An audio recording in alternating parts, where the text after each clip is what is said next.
Even after spending hours on a painting, your line art looks like crap, your finished pieces look so unfinished, your colors don't go well with each other, and overall, your art does not even look like your reference at all. Your sketch looks so good, but in comparison, when you do the line art, it starts to look like shit. Well, do you know what that means? Well, it means you don't know how to draw. Wait, that's not what I was supposed to say. Let me tell you how to fix that. When you do your line art, make sure you don't use the same size of the brush. Like, switch between lines, size of the lines. Like, sometimes you could make a thicker line, while some places you could make a thinner line. That would give more depth to your line art and make it look much better, to be honest. Like, look, I used to go through this problem a lot. That's why I just stopped doing line art. Because every time I would do line art, it would look so bad in comparison to my sketch, which would definitely be looking so good. So, here's a little tip on how you could fix that. So, instead of drawing like simple shapes, like obviously, instead of doing the line art simply, try adding shadows to some places.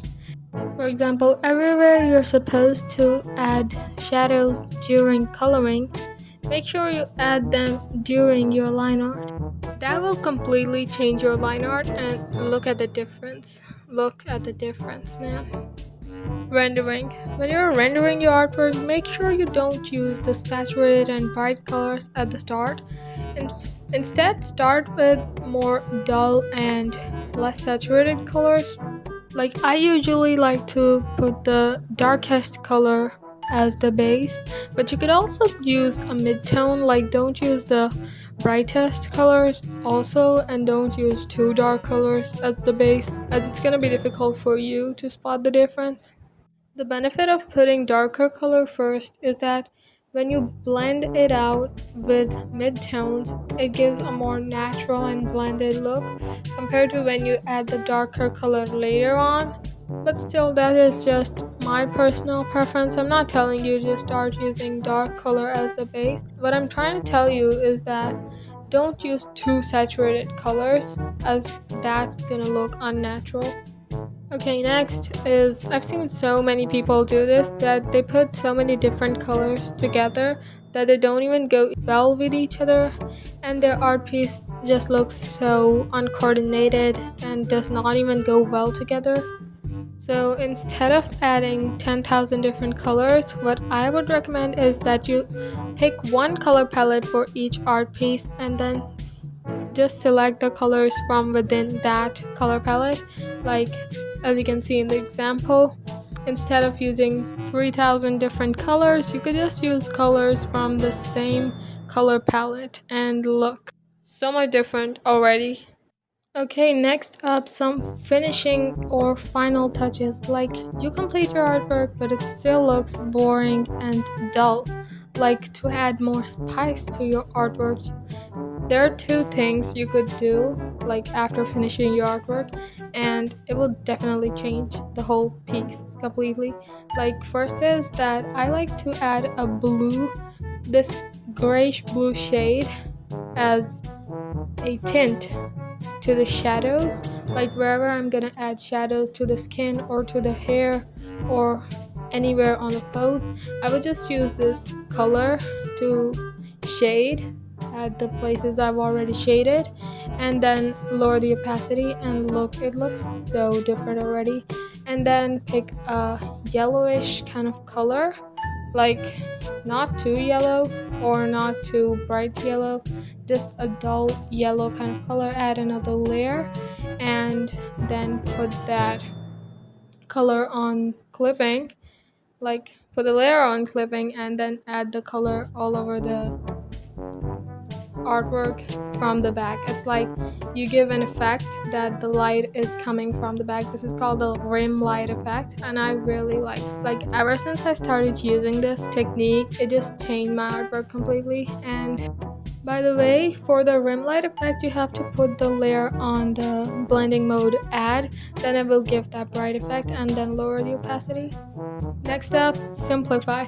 What a lot of beginners don't do is that they just start eyeballing their reference and then just copy the reference like eyeballing. They do not break down their reference into smaller pieces, and that's why their artwork looks completely different from their reference, and then they just lose hope and get demotivated, which you should not get, but instead you should try to fix your problems and try to improve your art. Like, for example, you can see on the screen, I start by making a circle for the head, and then I make guidelines for the facial features, and then I divide the rest of the reference into simple shapes. As you can see, I use circles for the joints and straight lines for the rest of the limbs, and then you just trace over these guidelines and bam, you are Brother,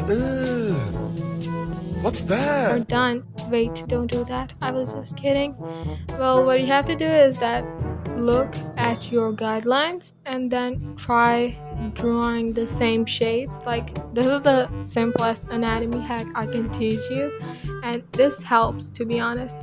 This will help you a lot with your anatomy, and to be honest, after a while you will not even need these reference guidelines, and you can just break down your reference into simpler shapes without using these guidelines, and then sketch over it and you're done. Next up, muddy colors. Do your colors also look muddy when you shade? Well, let me teach you how to pick colors. So we all know when you move these two bars you get a darker color, right? And to be honest, that color does not go very well for your drawing. Like, I've seen some people do this, that they just turn these two bars to darker color, but to be honest it looks so muddy and bad, as you can see, and that's not how you pick color. If you want to pick a darker color, go move these bars a little bit darker, and then you also move this circle over here a little bit lower, which is gonna get you a more natural, darker and prettier color. To be honest, like, look at the difference. And if you want more darker colors, you can just keep moving that circle on the round wheel and you will keep getting darker colors, and look, it looks so natural and good. And that was all for today. Hopefully this will help you improve your art, and if it does help you, you can tell me in the comments. And don't forget to try these tips out if you haven't yet tried them. And I'll see you in the next one. Hopefully you like this video. Bye.